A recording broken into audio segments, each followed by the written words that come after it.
은혜 중에 잘 이렇게 마쳤습니다. 비대면으로 하는데도 이렇게 유치부, 유년부, 초등부 이렇게 세 군데서 나눠서 이렇게 하는데 열심히 방송 사고 없이 잘 이렇게 되어진 것 같습니다. 기도해 주셔서 감사를 드립니다.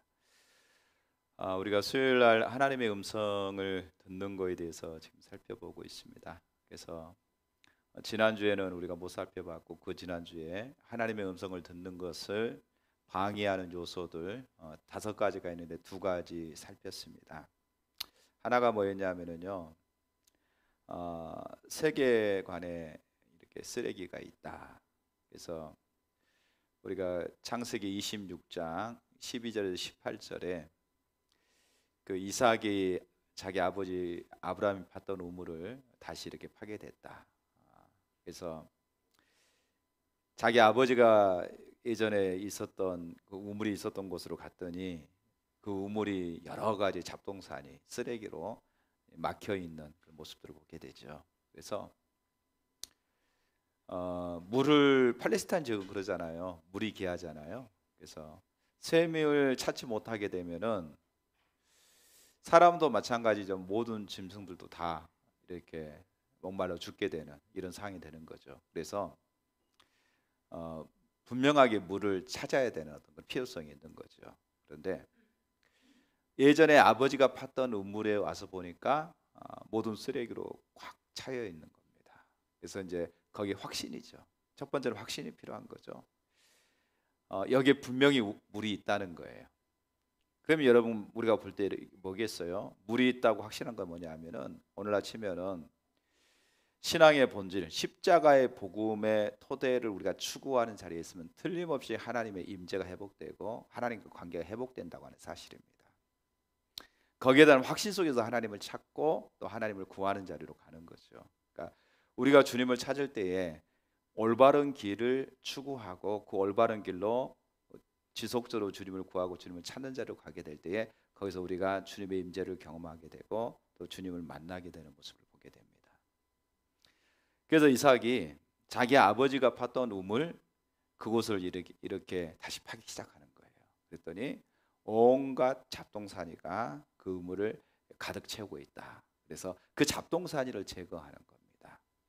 그 잡동사니 중에 하나가 하나님의 음성을 듣는 것 중에 방해 요소 중에 하나가 바로 세계관이라는 겁니다. 세계관. 그러니까 올바른 세계관이 필요한 거. 여러분 보세요. 세계관이 올바라야만이 그 세계관에서 뭐가 나오냐? 가치관이 나와요. 그러니까 세계관이 올바르지 못하면은요, 올바른 가치 체계가 잡히지 않습니다. 그래서 어렸을 때부터 성경적인 세계관, 기독교 중심의 세계관을 자녀들에게 계속해서 가르쳐야 되는 거죠. 일반 학교를 안 보내고 대안학교, 특별히 기독교 대안학교를 보낸 이유가 뭡니까? 올바른 세계관을 갖게 하기 위해서. 그러니까 기독교적인 세계관에서 하나님 중심적인 삶을 살도록 하기 위해서 그렇게 대안학교에 보내는 거예요. 요즘 그 대안학교 이렇게 법안을 이렇게 통과하려고 하는데 그 대안학교에서 이제 그럼 그 정부에서 대안학교를 갖다 통폐합하려고 하는 거예요. 관리하려고 하는 거죠. 그런데 하나가 뭐냐면은 그거예요. 기독교적인 세계관을 가르치지 말라고 하는 거예요. 그러니까 기독교적인 세계관을 가르치지 않으면 대안학교가 있을 필요가 없는 거죠. 그러니까 이게 가장 심각한 문제인데 왜 대안학교를 하는데요? 기독교적인 어떤 리더를 발굴하고 그 기독교적인 세계관 안에서 아이가 성장해서 앞으로 이 땅에 그렇게 하나님 나라를 위해서 사용되어지고 그 일에 동참하기 위해서 이렇게 하는데 그걸 못하게 하고 모든 어떤 국가에서 하는 그 교육 프로그램 그대로 따라서 하라고 한다면 대안학교 할 필요가 없는 죠. 돈도 많이 드는데 그런 문제가 있는 거죠. 세계관이 굉장히 중요합니다. 그래서 우리가 성경적인 세계관을 갖는 것이 얼마나 중요한가. 어떤 그 샤머니즘의 세계관, 정령 숭배적인 세계관, 그 다음에 또 계몽주의 세계관, 이런 세계관을 갖는 것이 아니라 성경적인 세계관을 가는 것이 매우 중요하다. 그래서 세계관은 제가 여러분들 설명할 때 그렇게 설명했어요. 선글라스를 쓰면 내가 어떤 색깔의 선글라스를 쓰냐에 따라서 보는 것이 그렇게 보이는 거예요. 세계관이 바로 내가 세계를 왜 그렇게 볼 것일까? 제가 정치 얘기를 하면서도 그 얘기했잖아요. 경상도 쪽에서는 야권이 강하고, 그러니까 보수 세력이 여권이 좀 그러네요. 보수 성향이 강하고, 호남 쪽에서는 진보 세력이 강한 이유가 뭘까? 저는 세계관의 문제라고 생각해요. 어렸을 때부터 계속해서 보고 느끼고 잘하는 거죠. 또 그거 가정에서 보게 되면은 자녀들의 어떤 성격 형성이 되어지는데, 성격 형성이 어떻게 되어지느냐? 가정에서 부모님을 그대로 보고 자라면서 성격 형성이 되어지는 겁니다. 이것 또한 뭐냐면 세계관의 어떤 관점에 있는 겁니다. 그러니까 그 아이가 무엇을 보고 무엇을 듣고 어떻게 생활하는가, 환경에 따라서 그 아이의 성격 형성이 달라지는 거죠. 그래서 기독교 세계관 안에서 하나님 중심적이고 또 사랑을 많이 받은 아이는 커서도 사랑을 주는 사람이 되는 거예요. 다른 사람을 섬기고 배려하는 사람이 되는 거죠. 그러니까 이런 어떤 세계관의 쓰레기, 그래서 잘못된 세계관의 쓰레기를 철저하게 우리 가운데 버려야 된다, 이렇게 얘기를 했습니다.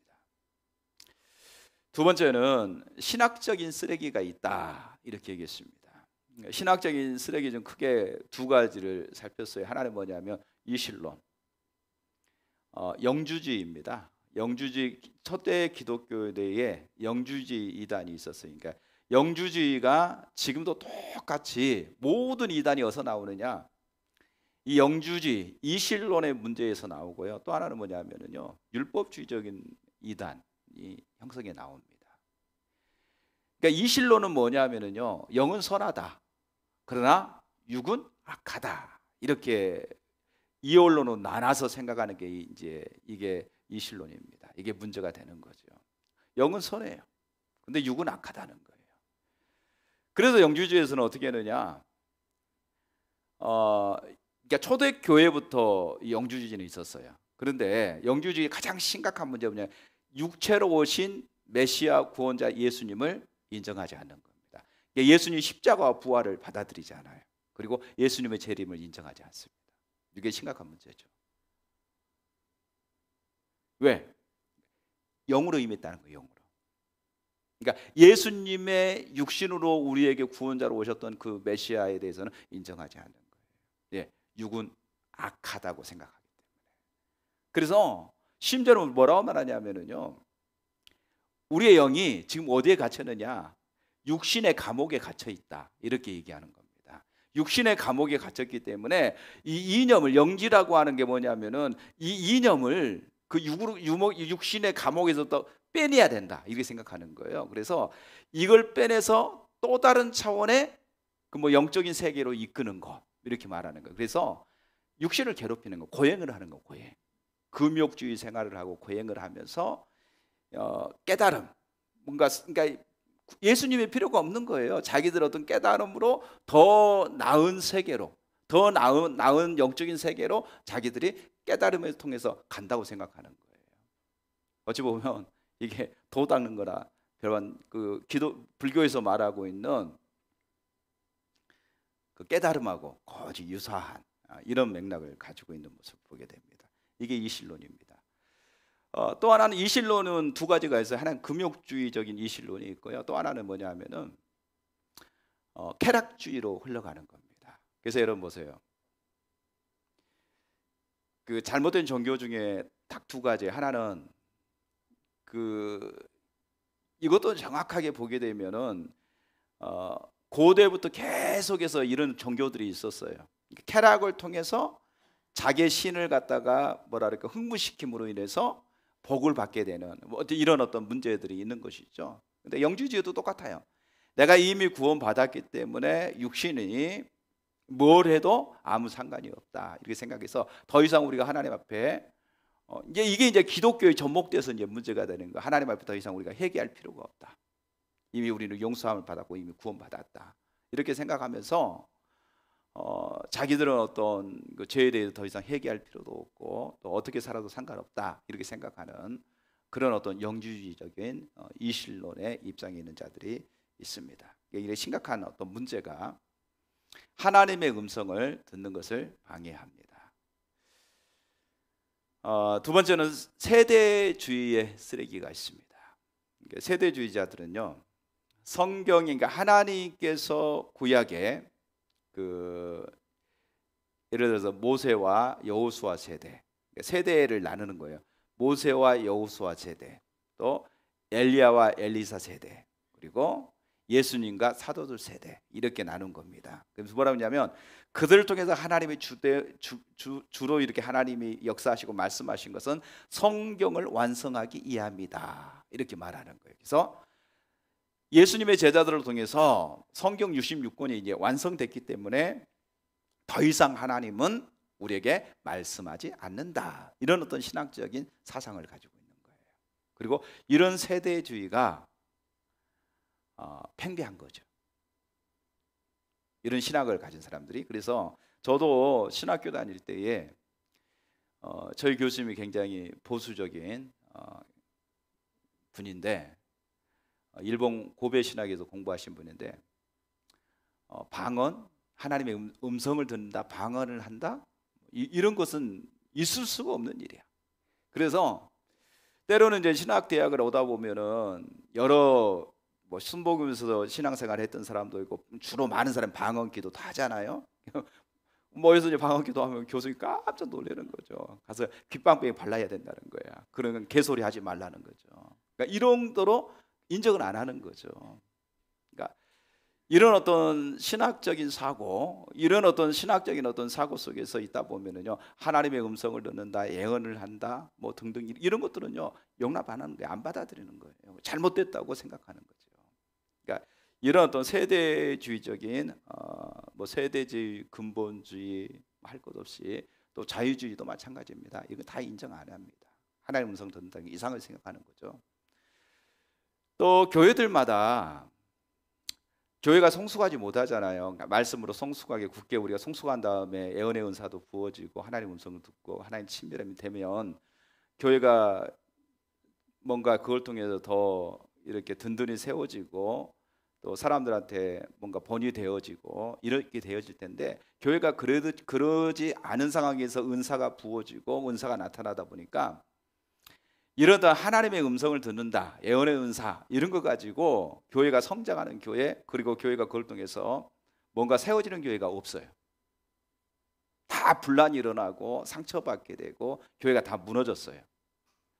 그러다 보니까 목회자들은요, 이런 것 자체를 꺼려합니다. 받아들이지 않습니다. 그러니까 이런 것 자체를 하면 큰일 나게 생각하고요, 거부하고 받아들이지 못하게 하는 일들이 일어납니다. 그러니까 이런 부분을 통해서 이제 우리가 하나님의 음성을 듣는다 그러면은 이단시하는 거죠. 모든 것들이 우리가 하나님께서 이렇게 말씀하셨고 하나님께서 이런 감동을 주셨습니다. 우리가 하나님의 음성을 듣고 하나님의 인도하심을 받아야 됩니다. 그러면 완전히 이거 이상한 사람 아닌가, 혹시 이단 아닌가, 뭐 이렇게 생각할 정도로 이런 부분에 완전히 꽉 막혀 있는 거예요.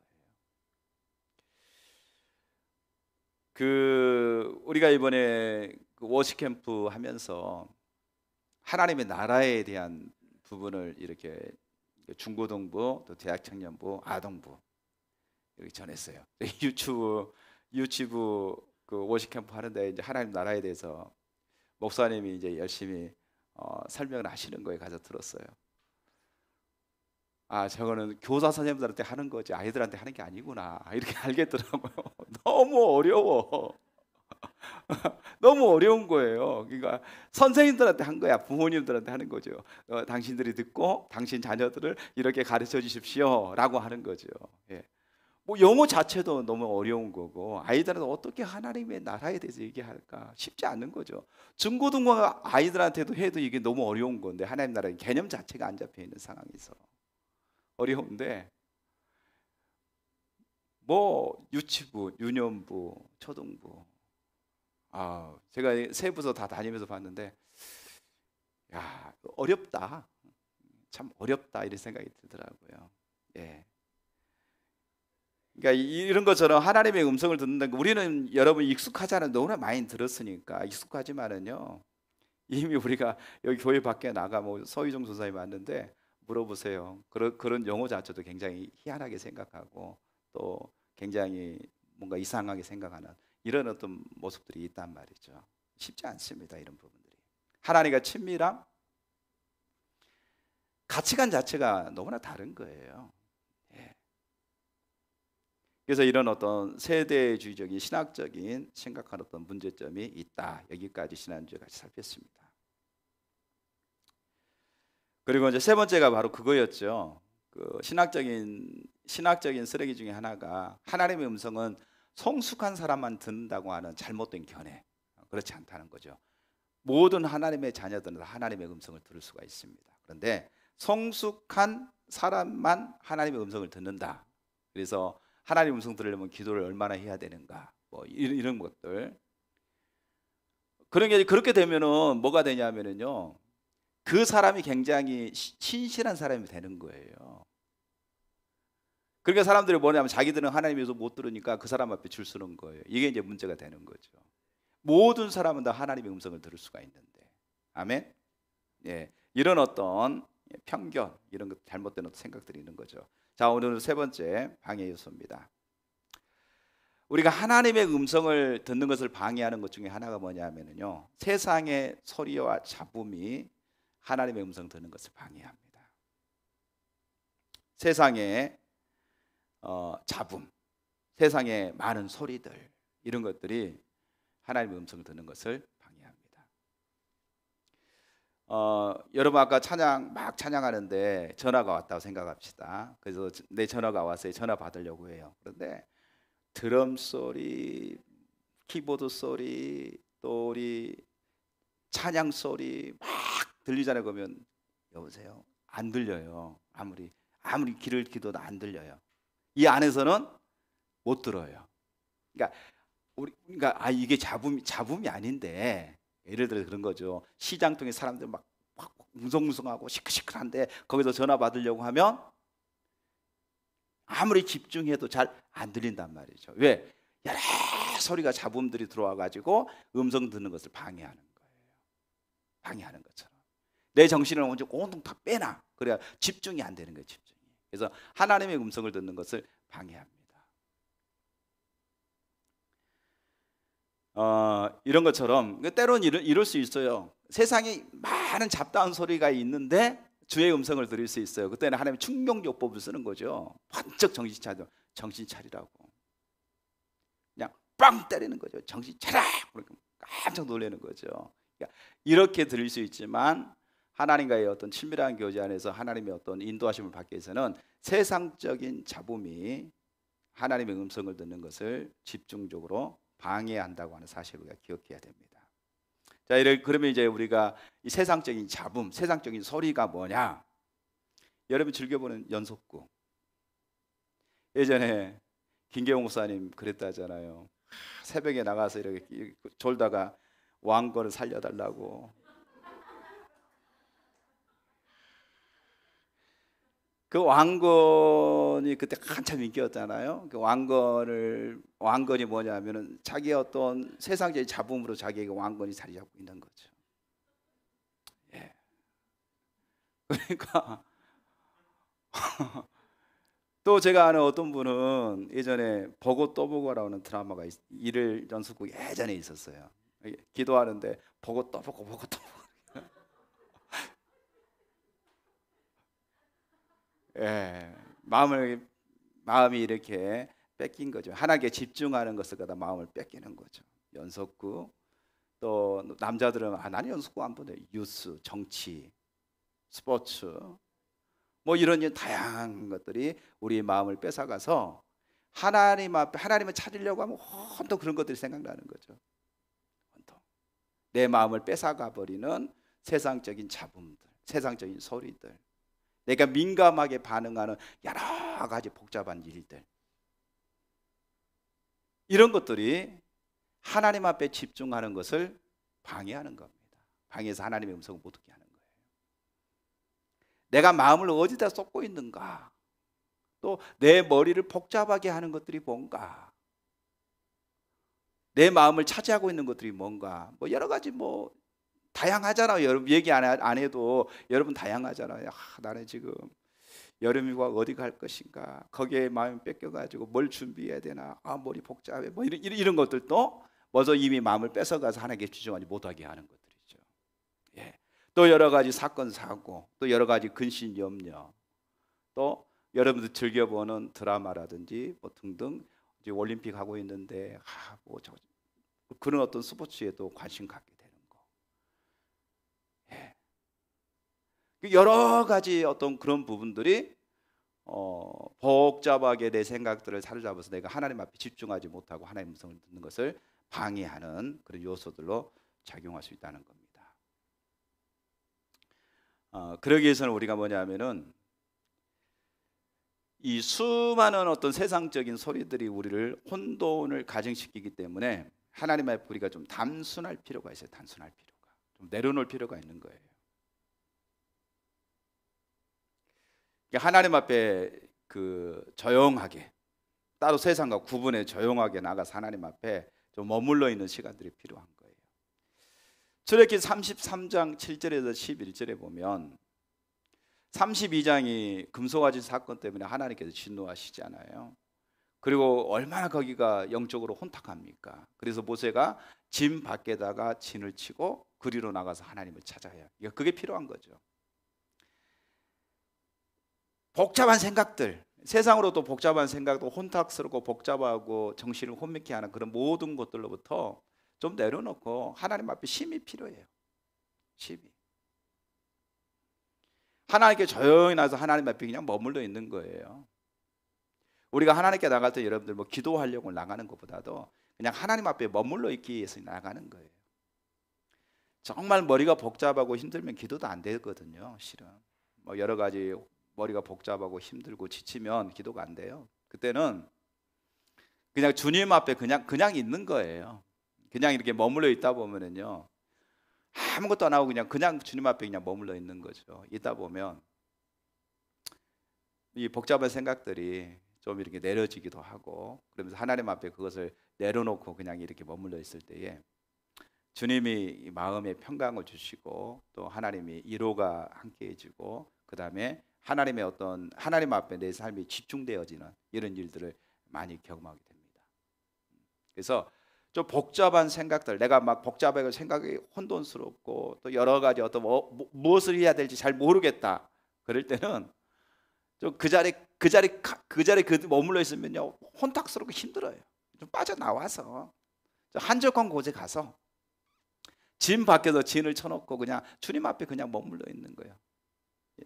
몇 시간이라도 또 며칠이라도 그런 시간을 가지고 주님 앞에 머물러 있으면서 자기 자신을 돌아보는 거죠. 하나님 앞에 내 자신을 돌아보고, 내가 무엇 때문에 이렇게 정신이 바쁘고 힘들고 지치고 이런가, 이런 자기 자신을 돌아보면서 다시 한번 자기가 하나님 앞에 내가 어떻게 서야 될 것인가, 이렇게 하나님 앞에 홀로 서는 시간이 우리 가운데 필요합니다.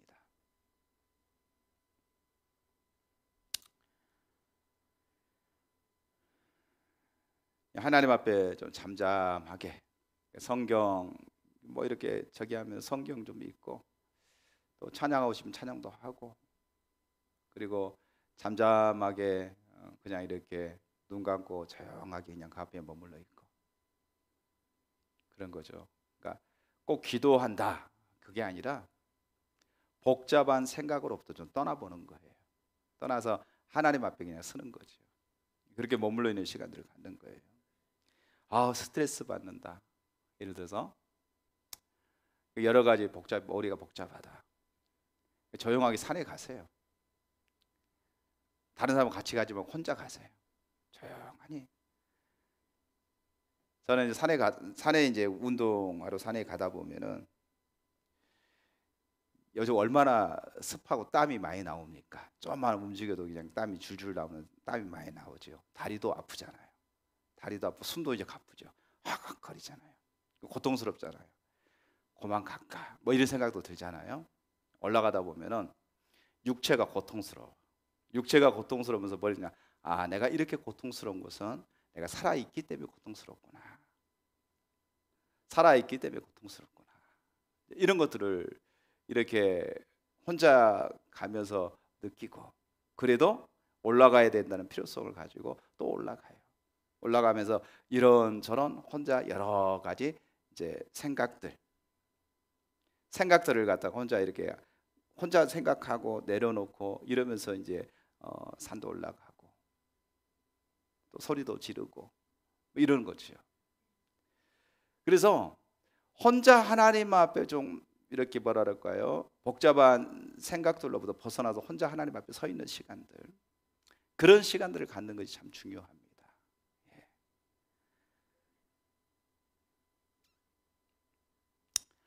이제 그렇게 그런 거 처음에는 그런 것들이 이제 쉽지 않지만, 그렇게 우리가 해가면서 하나님 앞에 잠잠하게 기도하고 예배하고 찬양하고 하나님께 그렇게 머물러 있는 시간들을 이렇게 가면서, 이제 처음에는 복잡한 생각을 내려오는 마음으로 가지만 나중에는 이제 그 시간이 뭐냐면 주님 만나는 시간이 되는 거예요.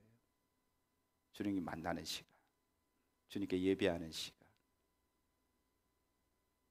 하나님의 음성을 듣는 시간, 이런 시간을 갖게 되는 거죠. 자, 네 번째 요소입니다. 네 번째 요소는요, 우리가 순종을 못하게 하는 방해물이 있습니다. 자, 하나님의 음성을 듣는 자세 중 매우 중요한 것 중에 하나가 뭐냐면은 우리가 하나님의 말씀 앞에 순종해야 된다고 하는 사실입니다. 자, 여호수아 5장 13절에서 15절에 보면, 여호수아가 여리고에 가까이 이르렀을 때에 눈을 들어본즉 한 사람이 칼을 빼고 손에 들고 마주 서 있는지라.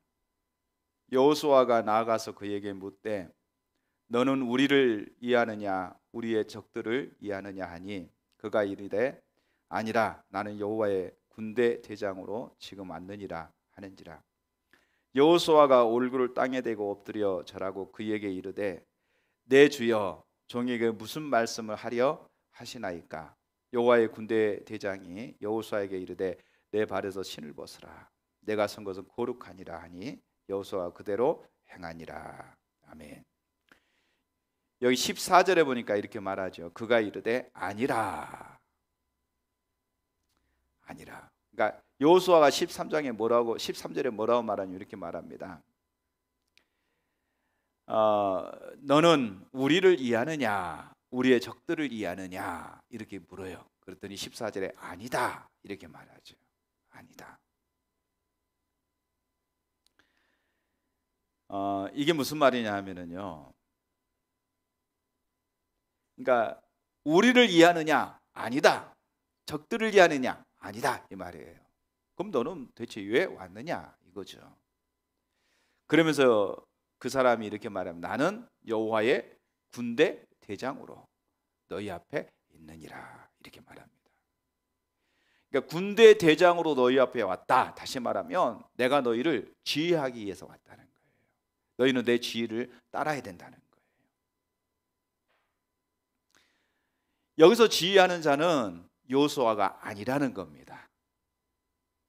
여기서 지휘하는 분이 바로 하나님의 군대 대장. 앞으로 그래서 많은 학자들이 이렇게 말합니다. 앞으로 성육신하실 그리스도를 예표한다 이렇게 말합니다. 자, 이렇게 왔을 때에 중요한 게 바로 이거죠. 14절에 보니까 여호수아가 뭐라고 말하냐면 얼굴을 땅에 대고 엎드려 절하고. 보세요. 군대 대장 앞에 그가 얼굴을 땅에 대고 엎드려 절했다. 절했다는 게 경배했다는 말이잖아요. 그러면 여기서 군대 대장이 성육신하실 예수님을 예표하느냐, 경배를 받으실 분은 삼위일체 하나님밖에 없거든요. 천사도 경배를 못 받아요. 그러니까 오직 경배를 받으실 분은 삼위일체 하나님밖에 안 계세요. 그래서 군대 대장이 바로 하나님, 그분이 직접 왔다는 것을 얘기하고 있죠. 그래서 그에게 경배하고, 그리고 이제 군대 장관이 뭐라고 말하면 이렇게 말합니다. 내 발에서 신을 벗어라. 네가 선 것은 거룩하니라 하니 여호수아가 그대로 하니라. 자, 여기 이제 우리가 여기서 중요한 자세가 이렇게 말합니다. 주권자가 내가 아니라 하나님의 군대 대장이다. 하나님은 우리를 돕는 분이 아니라 그분이 우리를 지휘하신 분이다. 그분이 우리의 주관자시라고 하는 사실을 기억해야 됩니다. 우리는 많은 일들 속에서 각자 하나님을 전부 다 하나님은 나의 하나님 이렇게 생각해요. 그래서 내가 억울한 일을 당하면 하나님 나를 도와서 저 사람을 갖다가 쳐서 하나님이 내 편인 것을 알게 해주세요. 이런 생각을 가져요. 착각도 잘해요. 그죠? 착각도 잘해요. 하나님은 여러분을 도우러 오신 분이 아니라 하나님은 하나님으로 오신 거예요. 하나님의 지휘관이에요. 하나님이 지휘관이에요. 그러니까 하나님이 나를 도우시러 온 게 아니라는 거예요. 하나님은 주권자로 오셨다고 하는 사실을 우리가 기억해야 됩니다. 많은 사람들이요, 하나님을 어떻게 생각하냐면 하나님은 내 편 이렇게 생각하는 거예요. 그런데 그것은 올바른 행동이 아닙니다. 교회 내에서도 마찬가지입니다. 하나님은 우리의 목회를 도우러 오시는 분이 아니라 목회를 주관하시러 오신 분이 하나님이시고요, 우리 가정을 도우러 오신 분이 아니라 가정을 주관하시기 위해서 오신 분이 하나님이시고요, 그분이 주관하러 오셨기 때문에 우리는 여호수아가 땅에 얼굴을 대고 넙죽 엎드렸던 것처럼 우리가 그렇게 하나님께 엎드려야 돼요. 그리고 우리 발에서 신발을 벗어야 돼요. 신발을 벗으라는 말은 하나님 앞에 주권을 포기하고 주권을 하나님 앞에 드리고 종이 듣겠사오니 말씀하옵소서, 이런 자세를 가지라는 겁니다. 예.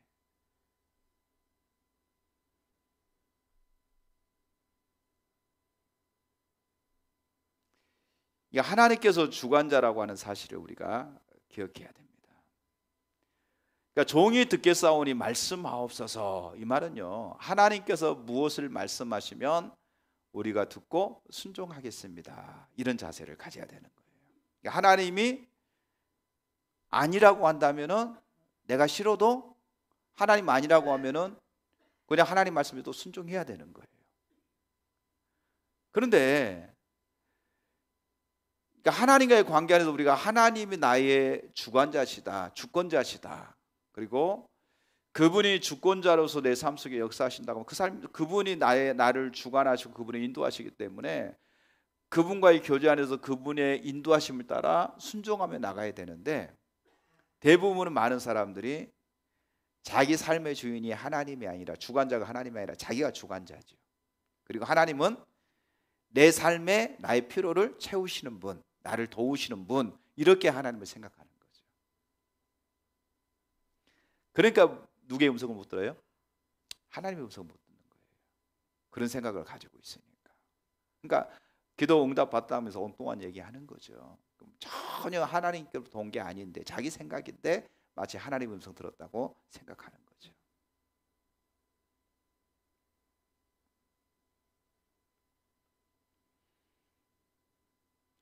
여러분들이 하나님과 친밀한 교제 안에서 하나님의 음성을 듣다가 어느 날 하나님의 음성이 여러분들한테 안 들려오고 잘 하나님께서 말씀하지 않을 때에 여러분 자신을 돌아보십시오.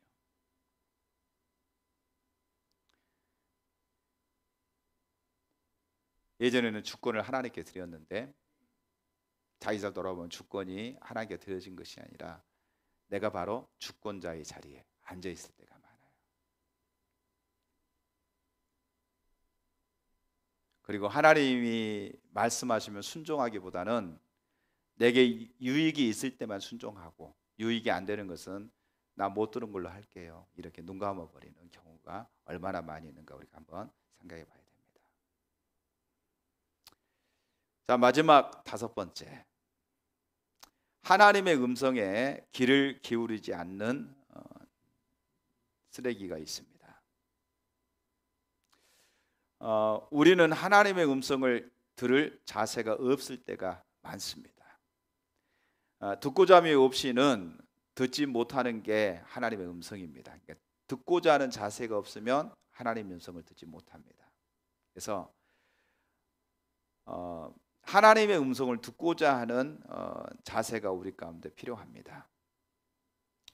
많은 경우 우리는 하나님께 귀를 기울이지 않습니다. 우리는 너무나 많은 경우 무슨 일을 만나면 즉시로 이것은 이렇게 하면 되겠구나, 또 저것은 저렇게 하면 되겠구나, 이미 결정을 내려버려요. 그리고 사람들이 그렇게 얘기하고, 그것은 여러 가지 경험에서 나오는 얘기들이고 또 세상의 이치에 맞는 말이고, 이러다 보니까 그냥 이것은 이렇게 하고 전 저렇게 하고 이건 이렇게 해 나가면 그냥 되겠다고 그렇게 움직이는 거죠. 주님께 안 물어요. 우리가 성공의 이력이, 예를 들어서 여호수아가 그 여리고성을 함락할 때에 하나님의 방법으로 큰 여리고성이 함락됐잖아요. 엄청난 대승을 거뒀잖아요. 자, 그러니까 자기들이 어떤 힘이 얼마나 강력해요. 그리고 저기 보니까 조그마한 성이 하나 있어, 아이성이라고. 그래서 군사 한 2천에서 3천만 보내도 그 성은 능히 우리 힘으로도 무너뜨릴 것 같아. 그러니까 보세요, 큰 거는 하나님께 묻고, 자기들이 할 수 없으니까 하나님께 묻고 하나님 인도하심을 따랐어요. 근데 문제는 저까지 거는 안 물어봐도 돼, 저건 그냥 이렇게 하면 되지, 결정 내렸어요. 근데 여러분, 아이성 함락하려고 갔다가 어떻게 됐어요? 큰 낭패를 경험하게 되는 거죠. 근데 우리가 그렇단 말이죠. 우리가 하나님 앞에, 우리가 일상에서 하나님, 여러분 보세요, 하나님의 큰 일만 개입하시고 작은 일은 하나님이 네 마음대로 네가 하고 싶은 대로 그냥 해, 이게 맞을까요? 아니면 크고 작은 모든 일들을 하나님이 주관하시면서 하나님의 인도하심을 받으라고 할까요? 예, 크고 작은 모든 일들을 하나님 주관하죠. 근데 뭐 이런 것까지는 저기 할 필요는 없어요. 하나님 오늘 어떤 반찬 먹어야 될까요? 그 먹는 것은 여러분들이 알아서 먹으세요. 그런 것까지 묻지 마시고요.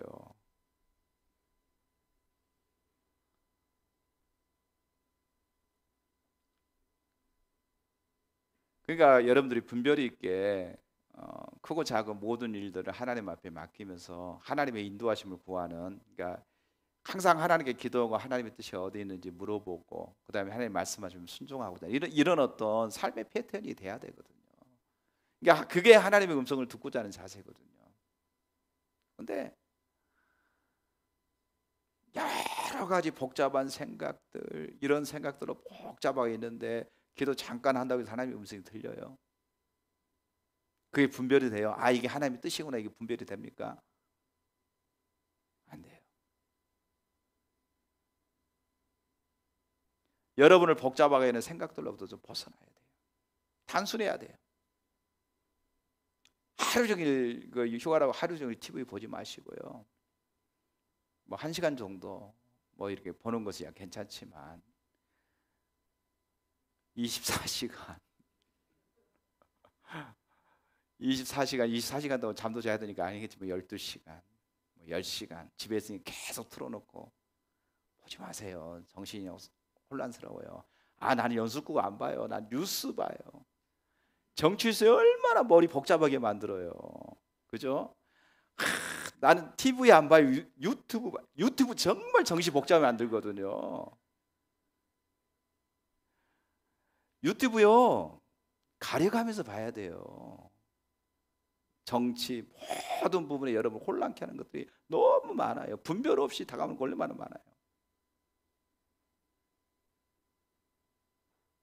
그래서 정말 여러분들이 거기에 너무 마음을 뺏기지 마세요. 많이. 하나님의 음성을 듣고자 하고 하나님 앞에 귀 기울이고 하나님께 좀 단순하게 있어야지. 그런 것들을 마음 뺏겨가지고 여러분은 정신을 혼란스럽게 하지 말라는 거죠. 그러다 보면은요 기도 안 돼요. 하나님과 친밀한 교제 안 됩니다. 그래서 그것들로부터 좀 이렇게 벗어나세요. 벗어나고 귀를 좀 기울이세요. 귀를 하나님 앞에. 주님이 어떤 말씀을 하기를 원하시는지 하나님께 좀 귀를 기울이고 하나님의 음성을 듣고자 하십시오. 그러면 하나님께서 여러분에게 그러니까 이런 것 같아요. 이번에 제가 하나님의 나라에 대해서 강의하고 이러면서 더 깨달아진 게 뭐냐면은 내가 승리의 이력, 내가 승리하는 이력이 있잖아요. 하나님 영적 싸움에서 승리의 이력들, 승리의 이력을 한다는 건 길을 따라 가는 것을 배우는 거예요. 그러면 길을 따라서 내가 이렇게 해서 싸워서 승리했던 십자가를 의지해 섰더니 온 소돔마귀가 떠나고 하나님께서 하나님부터 승리하는 이력들이 봤을 때에 그러면 여기까지 가기 위해서는요 많은 함정들에 넘어지기도 하고 다시 일어나서 또 가고 또 넘어지고 실패도 하고 이러면서 이제 끝까지 간 것을 갖다가 경험을 한 거예요. 그러니까 두 번째 가는 길은 더 쉬워요. 세 번째 가는 길은 더 쉬워요. 네 번째 가는 길은 더 쉬워요. 우리가 하나님 그러다 보면 이제 처음에는 초행길은 내비찍고 간단 말이에요. 가서 이렇게 가요. 두 번째도 잘 헷갈리니까 내비찍고 가요. 세 번째는 내비 안 찍고도 가요. 제가 광주 예양교회 갈 땐 내비 안 찍고 다녀요. 포도나무 교회 내비 안 찍고 다녀요. 내비가 너무 시끄러워. 시끄러워.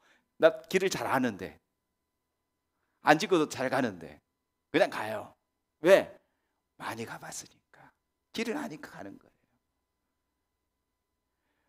정기 집사님도 길을 엄청 잘 못 찾는데 하도 많이 가니까 이제 내야 찍고도 잘 갈 것 같아.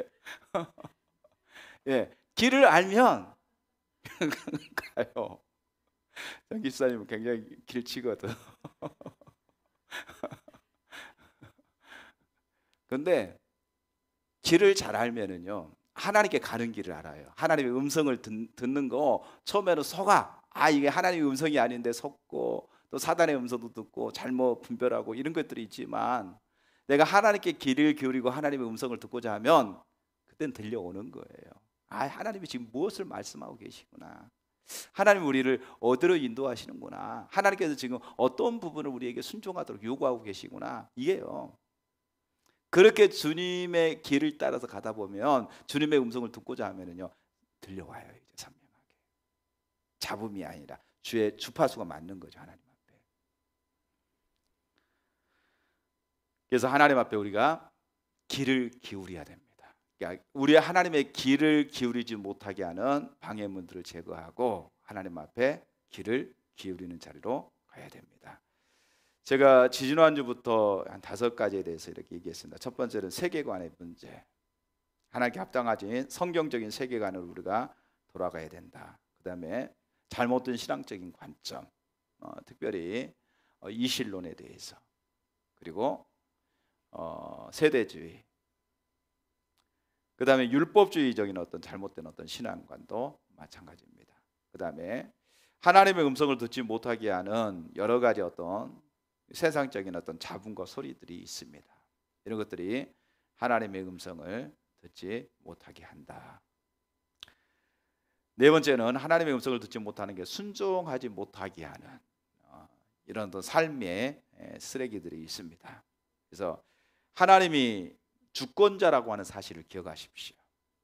그분이 우리의 삶에 지휘하러 오셨습니다. 내 편이 아니라 우리는 하나님 편에 서야 돼요.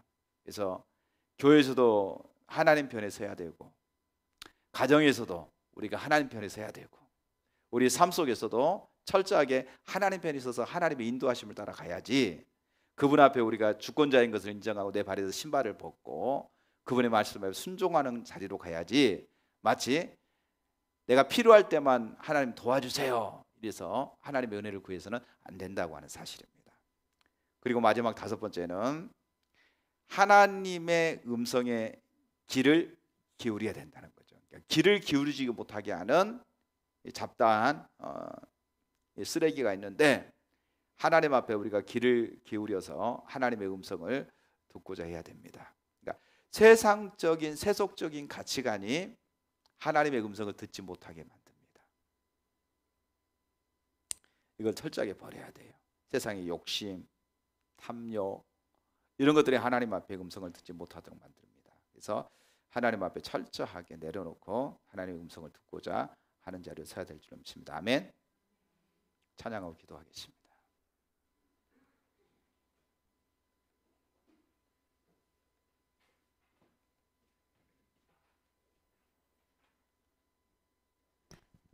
추가곡 28장입니다. 추가곡 28장입니다.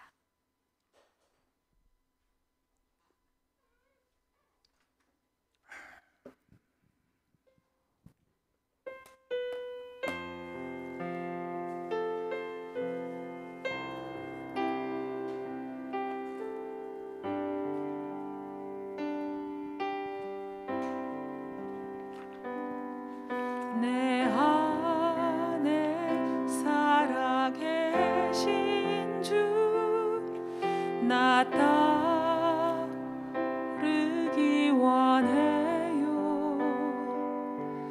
그 음성 따라 살기를 나간절히 원해요. 헛된 것을 구하지 않으리, 더 이상 마음 주지 않으리. 주님만 항상 섬기며 그 영광 안에 살리.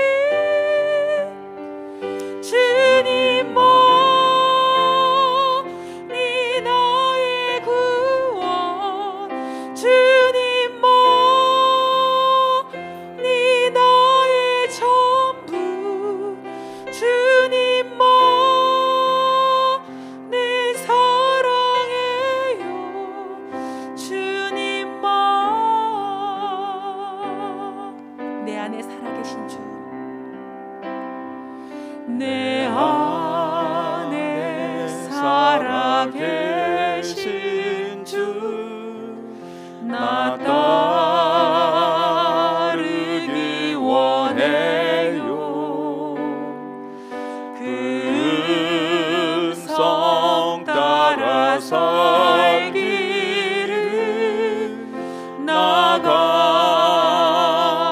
나간절히 원해요. 헛된 것을 구하지 않으리, 더 이상 마음 주지 않으리. 주님만 항상 섬기며 그 영광 안에 살리.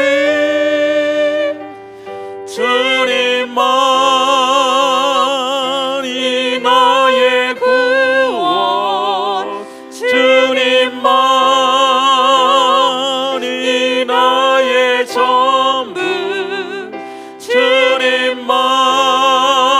주님만을 사랑해요. 주님만이 나의 구원,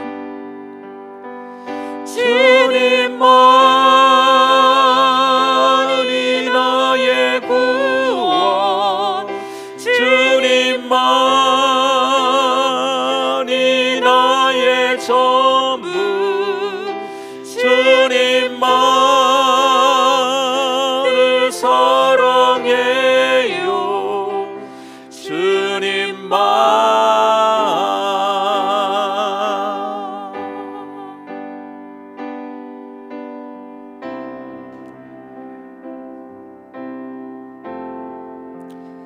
주님, 우리가 주님의 음성을 듣기를 원합니다. 주님과 친밀한 교제 안에서 주의 음성을 듣고 주의 행하심을 따라서 온전히 순종하며 주님께 영광 돌리는 삶을 살기를 원합니다. 주의 음성을 듣는 것을 방해되는 모든 요소들을 하나님 우리 가운데 비춰주시고 어떻게 하든지 그 모든 것들이 우리 삶 속에 내려지고 주님께 집중되기를 원합니다. 성령님 이 시간 오셔서 당신의 자녀들에게 주님을 더 알게 하여 주시고 주님이 얼마나 우리 가운데 소중하고 귀한 분인가를 깨닫게 하시고 주의 음성 듣는 것이 얼마나 우리 삶 속에 중요한 일인가를 알게 해 주십시오. 그래서 주님의 음성을 듣는 것을 방해하는 모든 세상적인 잡음들 또 사단의 모든 공격들을 파하여 주시고 주님 앞에 겸손히 무릎 꿇을 수 있도록 하나님 은혜를 부어 주십시오. 성령님 이 시간 더 충만하게 우리 가운데 역사해 주십시오. 하나님의 마음을 알게 해 주십시오. 하나님의 사랑을 깨닫게 해 주십시오. 주의 발 앞에 겸손히 엎드려 주님의 인도하심을 따라가는 삶이 되게 하여 주옵소서.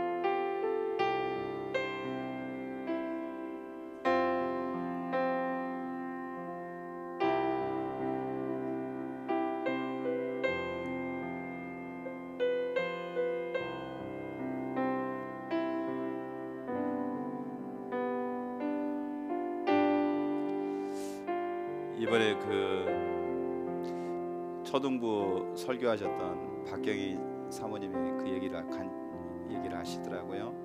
자기 교회 어떤 집사님 자매님이 계시는데 그 자매님이 오래도록 그러니까 한 2년간 이렇게 자기 교회에 와서 그가 회복되기까지 얼마나 힘들었는지 그 자매님 남편이 바람을 피워가지고 집을 나갔어요. 그래서 관계가 깨져가지고 그 남편에 대한 미움이 얼마나 크든지 죽이고 싶을 정도로 그 남편을 이렇게 미워하고 이러는데 이제 소개로 이제 그 교회에 와가지고 성경 공부를 하는 거예요. 그러면 사모님이 그분에게 이렇게 말하는 거죠. 남편을 용서하라고. 죽어도 용서 못한다는 거죠. 그래서 인간적인 입장에서는 용서하라는 말이 정말 그분한테 말하기가 너무너무 힘들다는 거예요. 네, 형편과 사정을 봤을 때 남편이 얼마나 잘못했던지 그런 부분들이 있었는데 나중에 그 자매님이 남편을 용서하게 되는 계기가 있었다는 거죠. 하나님께서 이제 비춰주시니까 이렇게 해서 용서가 됐다고 얘기하더라고요. 하나는 뭐냐면은 남편이 다른 여자에게 이렇게 마음을 뺏겨서 간음하는 죄를 진 것이 내가 하나님 앞에 남편이 꼭 나에게 죄를 진 것처럼 내가 하나님 앞에 그렇게 간음하고 있는 내 자신을 하나님 보게 했다는 거죠. 그래서 남편이 나에게 한 것은 도저히 내가 용서하지 못하고 용납하지 못하는데 나는 하나님 앞에 그렇게 살고 있음에도 불구하고 나는 하나님 앞에 죄를 안 지은 것처럼 행동하고 있는 자기 모습을 비춰줬다는 거죠. 그래서 하나님께 절박하게 얘기하고 남편을 용서할 수 있는 계기가 됐다고 그래요. 또 하나는 이거더라고요. 남편이 자기에게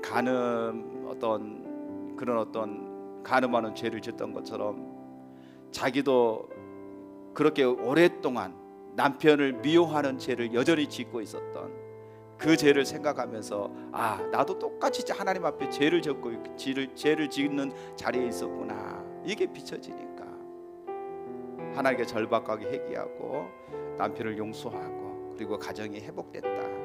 이런 간증을 얘기하더라고요. 여러분, 그렇습니다. 주님 앞에 가야만이, 실제적으로 주님 앞에 우리 자신들의 비춰지고 주님 앞에 가야만이 회복이 되어지고 진정한 회개가 되고 돌이키는 역사가 주어집니다. 그래서 우리가 무엇보다도 주의 말씀 앞에 동의하고 그 말씀 앞에 정직하게 대면하여 서는 것이 너무너무 중요합니다. 그리고 그렇게 나갈 때 하나님께서 우리 마음속에 비춰주시고 깨닫게 하시고 돌이키는 일들이 주어져요. 그리고 하나님의 음성을 올바로 분별하고 또 깨닫는 그런 자리로 나갈 수 있습니다. 주님, 우리가 중심으로 또 주님 앞에 나가기를 원합니다. 내 관점이 아니라 하나님의 관점으로 보기를 원합니다. 그리고 하나님의 인도하심을 따라 나가기를 원합니다.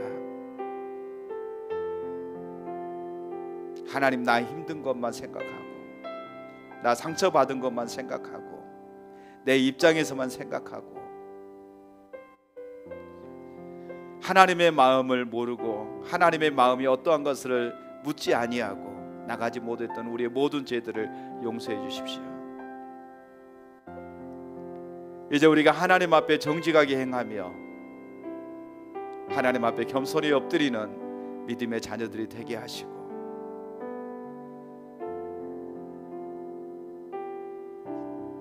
주님이 우리를 용서하시고 사랑하셨던 것처럼 우리도 용납하고 용서하고 사랑하게 하시고 주님의 마음으로 품을 수 있도록 은혜를 주시고 주님의 길로 행할 수 있도록 하나님이 역사해 주옵소서. 주의 자녀들 한 사람 한 사람이 하나님의 음성을 듣는 길을 열어주십시오.